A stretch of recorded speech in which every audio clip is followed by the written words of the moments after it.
মালটা গেলে মালটা এ কাশিটা কাশিটা কাশিটা এ কাশিটা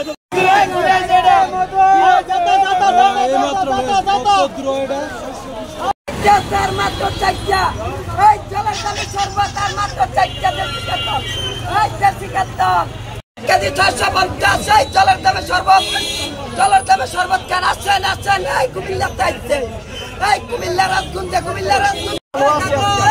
আজকের জন্য আজকে আইছি বছর বাস আলহামদুলিল্লাহ। কত বছর ধরে এখানে আছেন?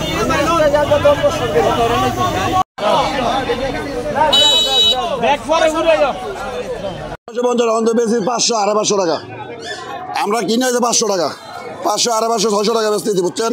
আমি প্রতি বছর এখানে আসি ইনশাল্লাহ এবং কি 12 মাস দোকান ধরি রাজগঞ্জ বাজারে। ওজন হবে একটা 5 কেজি 5.5 কেজি 4 কেজি 4.5 কেজি অনেক অনেক জমজমাট প্রচুর জমজমাট হয়। চাঁদপুর ডিস্ট্রিক্টে আসি প্রতিদিনই আসি আমরা প্রতি বছরই আসি। এবার বেচাই নিতে তেমন একটা সুবিধা না। কত কেজি ওজনের মাছ পাওয়া যায় আপনাদের কাছে? কত করে বিক্রি করেন? 7-10 কেজি ওজনের মাছ পাওয়া যায়। এটা 10 কেজির উপরে ওজন আছে। প্রায় 50টার উপরে আমি মাছ আনছি বিক্রি করে বানাইছি। 2টা আছে আমার কাছে, বেশি নেই। আমরা আসি দেবিটার থেকে। তারপর আপনার রাখতে বাজারে কি বিক্রি করছি ভাই ভালোই আমরা বিক্রি করছি। মোটামুটি মাছের দাম কম, মাছের দাম বেশি না, মাছের খুব একটা বেশি না, খুব কম। তবে যাই হোক ভালোই বেশি, আমরা খারাপ বেশি নাই। দেশি মাছ আমরা দেবিটার থেকে আসছি।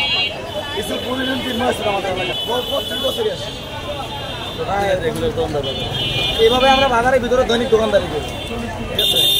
এক মাছের কেজি 15-20 কেজি মনে করেন আমরা দৈনিক প্রায় আপনার 500 কেজির মতো কাটা হয়। ঠিক আছে, এই দিনটা নিয়ে বলেন, বিশেষ করে আজকের দিনে। আজকের দিনেই